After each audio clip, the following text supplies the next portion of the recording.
I want to start with the good news, because in the beginning of your book has the West lost it, which I think a lot of readers in America, in Britain, in the rest of Europe might find disquieting, disturbing. You begin with good news. You begin with the news that for all of the anxieties and fear that many in the West feel, actually the world has been becoming a much better place in many ways, and that there are many places around the world where people feel positive and excited about the human future, which may come as a surprise to some Americans who see a future of never-ending doom and gloom. So perhaps you could tell us, you chose to begin this book with good news, so tell us the good news. Well, the good news is that the human condition has never been better. More and more people are leading better lives, longer lives, more fulfilling lives. And if you want to get a sense of how the explosion of human well-being has happened, let me just mention the statistics from 3 significant growth regions of Asia. I mean, if you look at the 1.4 billion people living in China, the 1.4 billion people living in India, and the approximately 700 million people living in Southeast Asia, in ASEAN, that makes 3.5 billion people, almost 40% of the world's population. Now, among these 3.5 billion people, in the year 2000, only 150 million people enjoyed middle-class living standards, right? Only 150 million out of 3.5 billion. But by 2020, that number had exploded 10 times to 1.5 billion people. And by 2030, which is not far away, the number could reach almost 3 billion people out of 3.5 billion people. Now, never before in human history have we seen such a massive advancement of the human condition, bringing so many people out of misery and poverty towards middle-class living standards. So this is in many ways, in terms of the human condition globally, there's never been a better time to be born a human being. But as you pointed out there, much of this explosive development and improvement is occurring in Asian countries, and in the United States, certainly, people feel a great deal of anxiety, in part because there's been a stagnation in the United States, in part because the very thing that you're describing, that is to say, the huge growth in the economies of Asian countries, is seen as a deep and existential threat to the power of our country. And in many ways, you are warning in books like Has China Won and Has the West Lost It? You are warning Americans that this fear that has sort of consumed the country and is definitely present in the second Trump administration is very dangerous and a misunderstanding. So tell us a little bit about that. Well, I think it's very important to emphasize that economics is never a zero-sum game. It is not a case that, that if I become rich, you necessarily have to become poor. You can have positive-sum games. But clearly, it is still nonetheless a fact that the incomes of the bottom 50% in America's population have been stagnating for several decades. And the question is why? Now, of course, the most popular explanation is that China sucked away the jobs of middle-class Americans. But that's not true.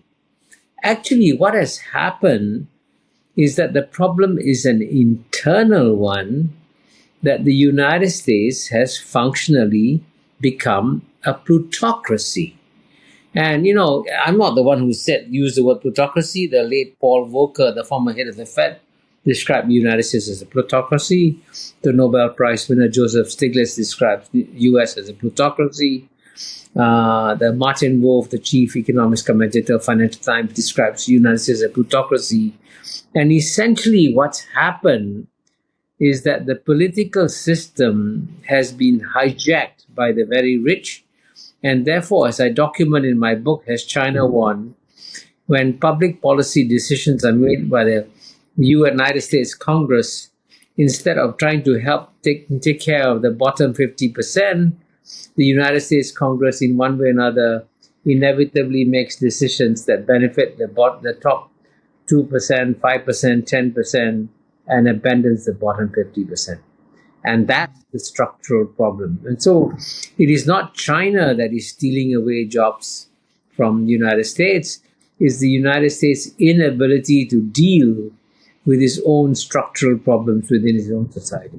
Now, you argued there that U.S. policy is in some ways driven by a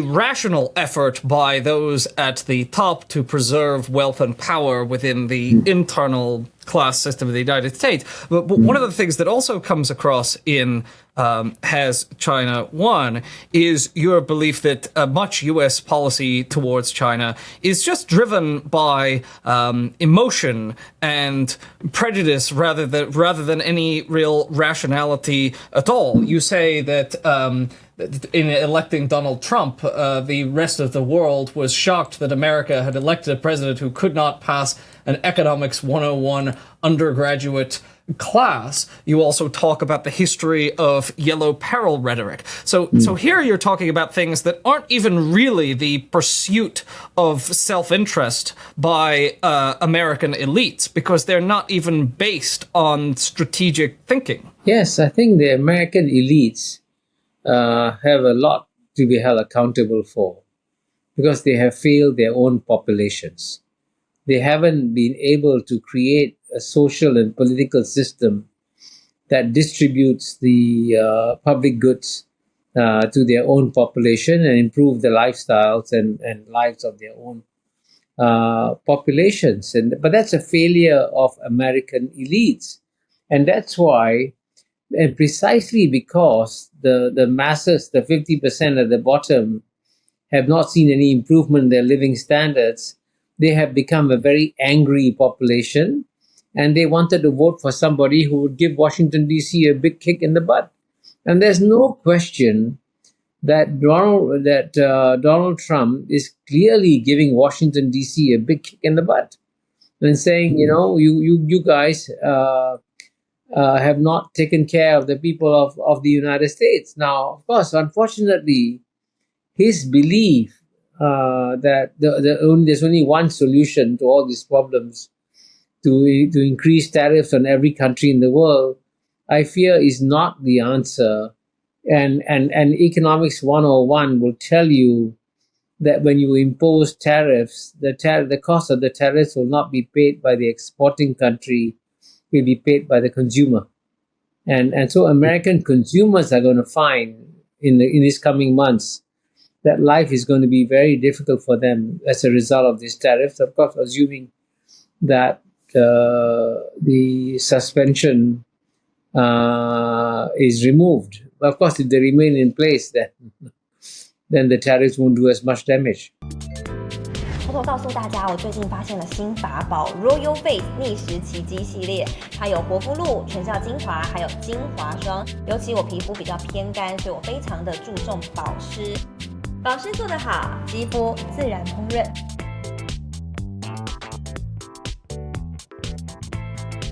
提亮肤色更年轻，抚平皱纹超有感，而且气色变好。用心保养，每天都更美一点。